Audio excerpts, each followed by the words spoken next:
now you're good.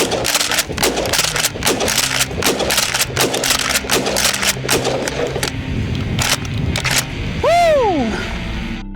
Benelli M4, you know I love you. You know you are my favorite shotgun of all time, but you are getting sidelined for a little bit. You're still my first love. I didn't mean any of that. Welcome back to the channel, everyone. That's right, today we are reviewing one of my newest acquisitions, the M&P 12 gauge shotgun. What I really think is just the result of Smith & Wesson copying the homework of Kel-Tec. Looks almost as strange as the anti-drone emitter device. Believe it or not, this thing actually has the same length of barrel as your M4, which blows me away. It's just bullpup. The barrel starts way back here. Yep. We can get into the nerd autistic stuff back in the den after we've had a good range day. We've had it out today quite a bit already and had a lot of fun with it. We're just gonna keep shooting it for your enjoyment. You ready? Yeah. As Aaron just pointed out, one of the things that makes this gun so unique, like the Kel-Tec KSG, is it is a bullpup shotgun. With the barrel starting way back here, it can have an 18.5-inch barrel and be considerably shorter than the Benelli M4. The other thing that makes this gun so unique, just like the Kel-Tec KSG, and I want to let everyone know there is nobody behind the camera, it has a twin tube, one on the left and one on the right. This allows, instead of a 7-round capacity, it has a 14-round capacity. Further, like the KSG, you can toggle between the left tube and the right tube, which also makes this very unique in that you can have multiple different shots loaded into your shotgun. For now, I've simply loaded it with 14 rounds of field shot because we're kind of doing a cycling test here. It is still in its infancy and we haven't had any really major malfunctions. I did have a slight jam at the range one day, but I think that was mostly user error because I did not fully pump and clear the previously shot round out. Jam.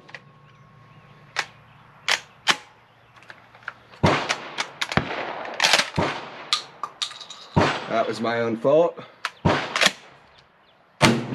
So let's see how it shoots right now, Aaron. Let's do it.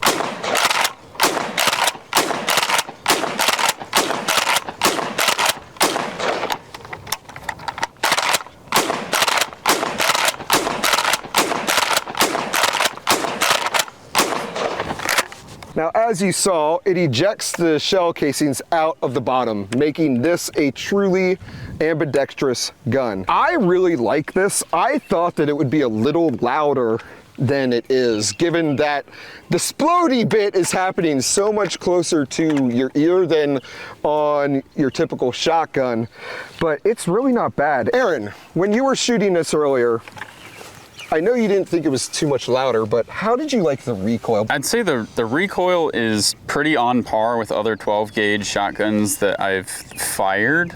I will say, actually pumping it feels a lot more clunky and loud than pumps that I've used in the past.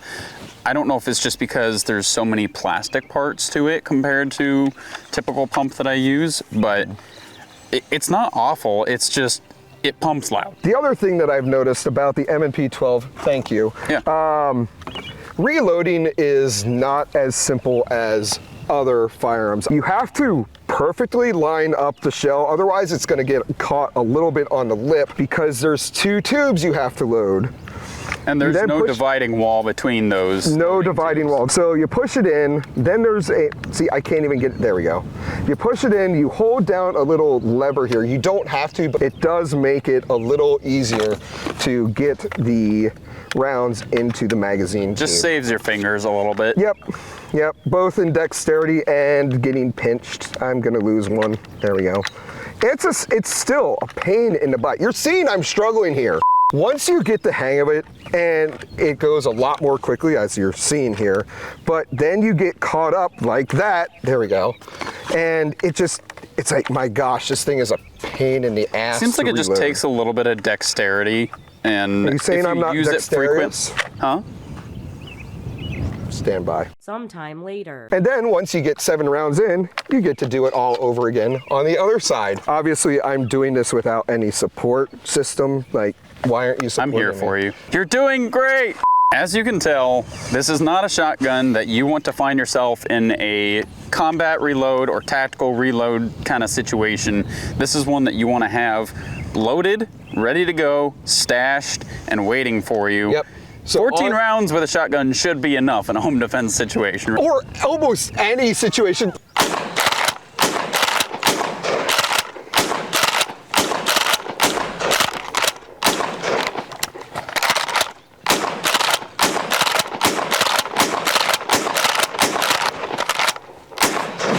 Now the M&P 12 says that it can take up to 3-inch shotgun shells.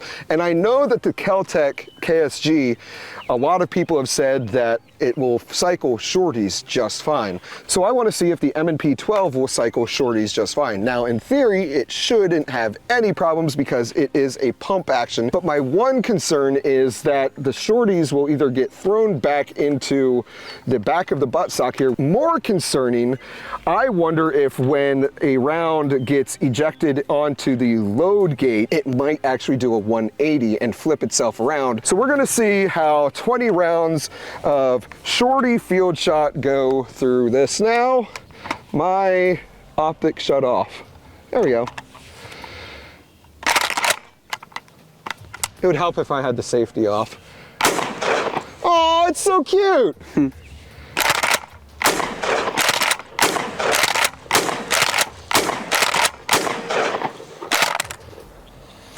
They almost want to pop out there. Oh, to be fair, I had it oriented incorrectly, so that could have been a problem, but loaded. Do you like that flinch?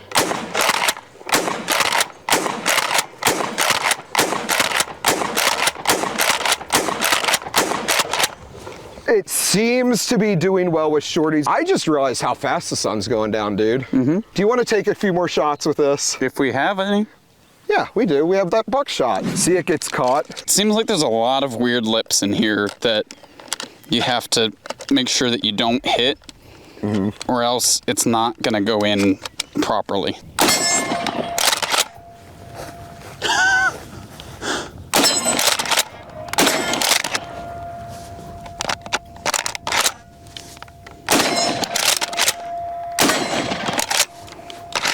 I think it's empty, yep.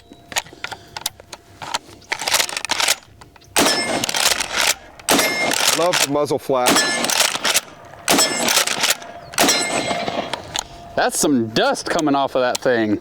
The sun is getting real low, folks. We're gonna have to call it here at Llama Ranch. Aaron, do you like this thing?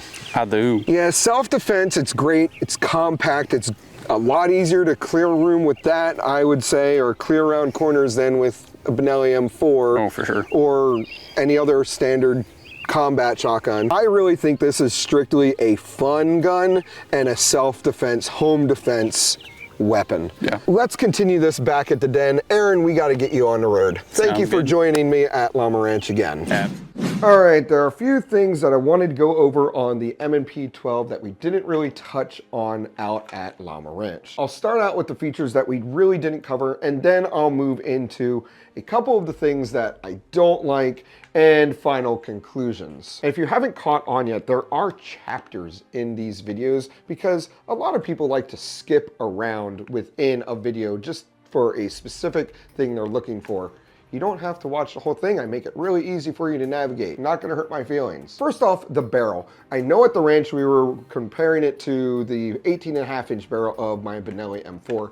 The barrel in the M&P 12 is actually 19 inches. So there's another ½ inch there for your satisfaction, and don't let anybody tell you it doesn't matter. The barrel accepts Remington chokes. Mine came with a modified choke. The manual says that it was supposed to come with a modified choke and a cylinder bore choke. Not sure what happened to that other choke, but I'm not really that concerned about it.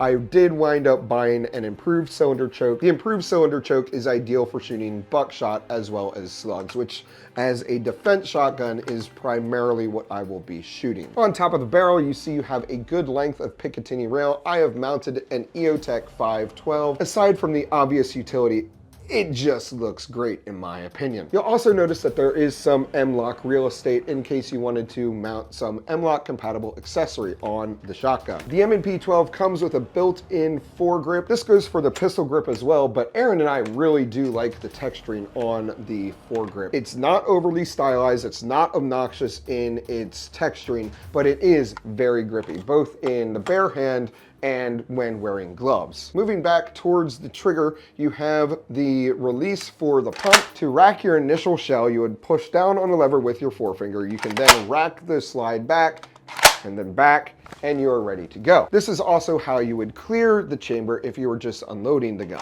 Smith & Wesson was clearly aiming to make a fully ambidextrous gun with the M&P 12. And what ambidextrous gun would be complete without an ambi safety? This is a simple AR-15 safety selector switch, and that brings us to the trigger.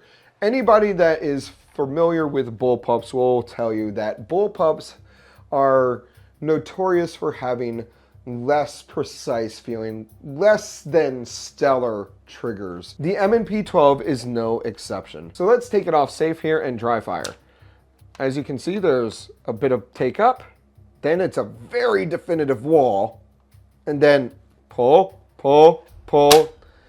It's mushy. When you really pay attention to this trigger, you realize it's not the best. I used my gauge on it earlier. It's coming in between 6.5 and 7 pound pulse. It's not unusable, but when you really pay attention to it, like I said, you really notice the mush. That reset too.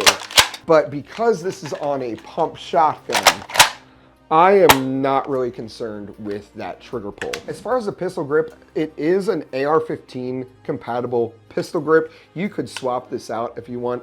There's a caveat there because the included pistol grip here houses a teardown tool that you actually need for the teardown, but you are able to swap out the pistol grip on the M&P 12. I will also say that the M&P 12 came with a number of pistol grip risers that you can just swap onto the back of this pistol grip to adjust it for your larger or smaller hands. No one's judging you. The last little mechanical feature that I only just discovered because I don't really read manuals very often is a round loaded indicator. When you have a shell in the chamber, there is a little lever here that will pop up. Lastly, the buttstock is pretty unremarkable. It has sling quick disconnect points on both the right and the left, and then it has a rubberized end. And that covers it. For the most part, pretty typical features in a modern defense shotgun, just in a very futuristic, odd looking shape. This is the part of the video where I would show or demonstrate tearing down, field stripping a firearm. I'm not going to do it in this video. One, this video is already getting long enough, and I know how short of attention span you all have, let alone me. My best advice to anybody that buys this shotgun or wants to buy this shotgun, once you buy it, read the manual. I'm happy to make a supplementary video for everyone, but I just don't want to do it as part of this video. In short, it's easy to do, but it is involved. It's less than intuitive, and it really goes to further demonstrate that this isn't necessarily the best shotgun for a combat situation if you had to tear it down for emergency maintenance or clearing a serious jam. Now then, a couple small gripes about the M&P 12, and this kind of came up at Llama Ranch a little bit. Number one, loading this shotgun. There is a note in the manual that says Smith & Wesson discovered that the easiest way to load the shotgun is to put the muzzle on a flat, clean surface, which will really make it easier because you're adding a little bit of support to load those shotgun shells into the dual tubes. As you saw at the ranch, it is not the easiest gun to load unsupported. For the next gripe, I'm gonna kick it over to Aaron. Pro tip here. Don't have your thumb up here when you are pumping the shotgun, because that little corner. Did you actually let that happen? Huh? Did that actually happen to you? Just at the end when I was looking at it, I was just pulling this back and my thumb was up. And I didn't do it fast, but I felt that corner. That's sharp. Now, personally, I've never found myself with my thumb up like that, like Aaron was.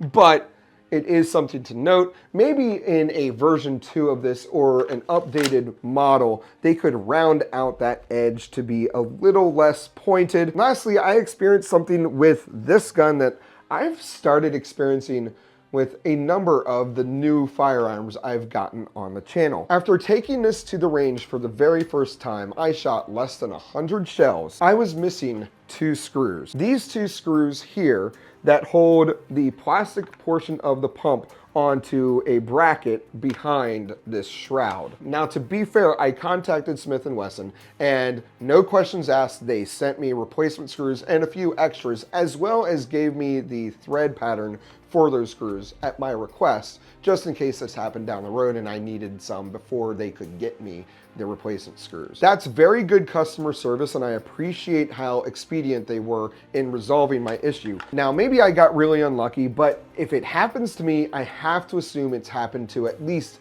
10 other people out there. It's just a little bit frustrating when you take what you think is a fairly refined product to the range and it immediately is losing parts. That could be resolved very simply with a little bit of Loctite. This isn't new technology, it's not expensive. I don't want to make it sound like I'm making a huge deal about it, because I'm not. The issue is resolved. I've Loctited the screws, I've Loctited other screws, I've torqued everything down to spec. Nothing else was really loose on this gun, but I'm starting to discover that's one of my pet peeves with firearms. And that's it. I don't really have any other qualms with this gun. So conclusions. When I purchased this, I wasn't looking for a premier shotgun, but I've always liked the idea of the Kel-Tec KSG and now the M&P 12. It feels a little overpriced. I don't have any regrets purchasing this gun, but I wasn't purchasing it as a primary defense gun.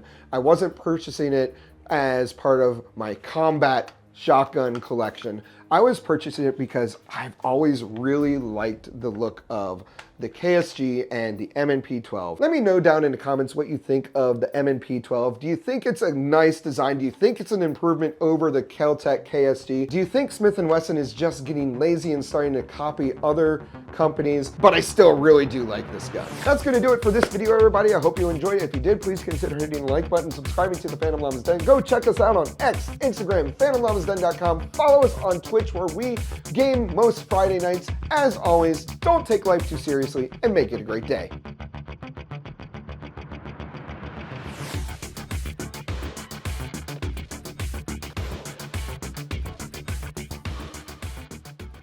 All right, there are a few things I wanted to go over that we didn't really touch on. As soon as I sit down to record.